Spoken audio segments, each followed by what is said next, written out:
कहते हैं कि जिनसे आप बेइंतहा मोहब्बत करते हैं, किस्मत कभी उन्हें आपके हिस्से नहीं आने देती। लेकिन क्या किस्मत दो लोगों के दिलों में पलने वाले प्यार को रोक सकती है? इस सवाल का जवाब है नहीं। प्यार एक खूबसूरत एहसास है जो शरीर से परे आत्मा से जुड़ा होता है। इसी एहसास को महसूस करवाने के लिए आज हम आपको सुनाएंगे अधूरे प्यार की कहानी, जहां दो लोग एक दूसरे को बेतहाशा चाहते थे, लेकिन वक्त और हालात ने उन्हें कभी एक नहीं होने दिया। यह कहानी आपको इमोशनल कर सकती है, हो सकता है आपको भी अपने प्यार की याद आ जाए, तो इसे आराम से पढ़िएगा। चलिए शुरू करते हैं। उत्तर प्रदेश के इलाहाबाद में विराज का जन्म एक अमीर जमींदार परिवार में हुआ था। उनके पास करोड़ों की संपत्ति थी और वह घर में हर किसी का लाडला था। बचपन से ही उसके दिल के सबसे करीब थी उसकी पड़ोसन निशा। दोनों बचपन में साथ खेलते। घर घर खेलते समय निशा हमेशा विराज की पत्नी बनती थी। निशा हमेशा कहती, विराज बड़े होकर हम शादी करेंगे और शहर के बाहर हमारा एक घर होगा।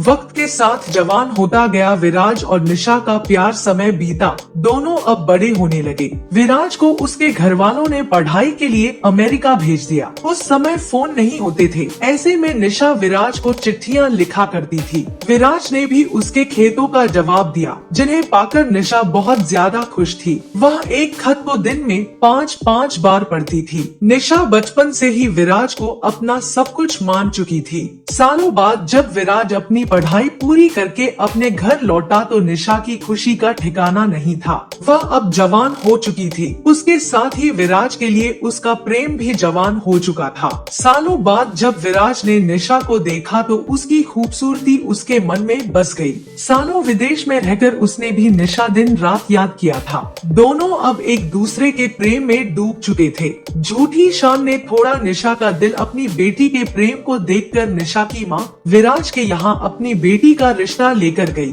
लेकिन जमींदार पिता ने यह प्रस्ताव ठुकरा दिया और कहा, क्या तुम अपनी औकात भूल गई हो जो अपनी बेटी का रिश्ता यहाँ लेकर आई हो? हम जमींदार लोग अपनी बराबरी देखकर रिश्ता तय करते हैं। तुम लोग अपने घर की लड़कियों को क्या यही सिखाते हो कि वो अमीर लड़कों पर डोरे डालें? विराज के पिता की ऐसी अपमानजनक बातें सुनकर निशा की माँ का दिल टूट गया। यह अपमान अब उसकी माँ के दिल में आग बनकर धधक उठा। उसने तय किया कि अब वह निशा का विवाह एक और भी बड़े घराने में करेगी। विराज जो मन ही मन निशा से विवाह करना चाहता था, परिवार के दबाव और अपनी झिझक के कारण उस समय कुछ न बोल सका। और जब उसे एहसास हुआ कि वह निशा के बिना रह नहीं सकता, तब तक बहुत देर हो चुकी थी। निशा की माँ ने उसका विवाह ठाकुर विक्रम सिंह के साथ तय कर दिया था, जो पैसे और जमींदारी में विराज के परिवार से बहुत बड़े थे। निशा का दिल टूट चुका था। ऐसे में अपनी माँ के मान सम्मान की खातिर चुपचाप शादी के लिए हाँ कर दी। शादी वाले दिन विराज उससे मिलने आया। अपने प्रीतम से बिछड़ने का दुख उसकी आंखों से आंसू बनकर बहने लगा। उसने निशा से कहा, क्या तुम यह शादी करने से मना नहीं कर सकती? मैं तुमसे बहुत प्यार करता हूँ। मैं तुम्हारे बिना मर जाऊंगा।